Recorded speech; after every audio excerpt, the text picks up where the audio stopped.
नमस्कार,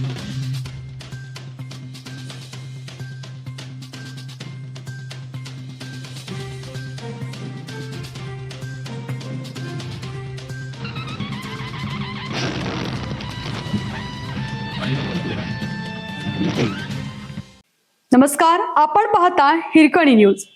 हिरकणी न्यूज प्रत्येक क्षण ताज्या घडामोडी आणि महत्त्वाच्या प्रत्येक बातमीसाठी नेहमी तत्पर. कडवी मध्यम प्रकल्प ओव्हरफ्लो. गतवर्षी 25 जुलैला तर यंदा 31 जुलैला सायंकाळी 6 वाजता धरण भरले. कडवी खोऱ्याची जीवनदायिनी आणि शाहूवाडी तालुक्याला सुजलाम सुफलाम करणारे कडवी धरण शुक्रवारी दिनांक 31 रोजी सायंकाळी 6 वाजता 100% भरून पूर्ण क्षमतेनं ओव्हरफ्लो झाले.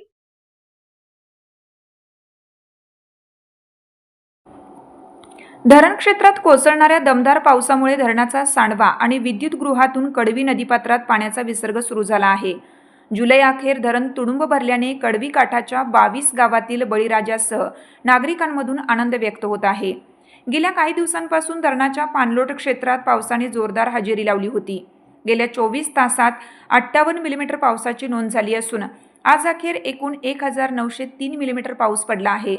सध्या धरणात प्रतिसेकंद 870 क्युसेस वेगाने पाण्याची आवक होत आहे, तर विद्युत गृहातून 528 क्युसेस पाण्याचा विसर्ग कडवी नदीपात्रात सुरू असल्याची माहिती शाखा अभियंता खंडेराव गाडे यांनी दिली. कडवी धरणाची एकूण साठवण क्षमता 2.51 TMC असून सध्या धरण 601.25 मीटर या पूर्ण पातळीवर पोहोचलं आहे. या पाण्यावर परळे, निनाई, बेंडवडे, लोळाणे, पुसारले, मलकापूर, पेरीड, शिंपे, सावर्डे यासारख्या 22 गावांची शेती आणि पिण्याच्या पाण्याचा प्रश्न थेट अवलंबून असतो. प्रशासनाच्या योग्य नियोजनामुळे यंदा मे अखेर 30% पाणीसाठा शिल्लक होता, ज्यामुळे ऐन उन्हाळ्यात एकदाही उपसाबंदी करण्याची वेळ आली नव्हती.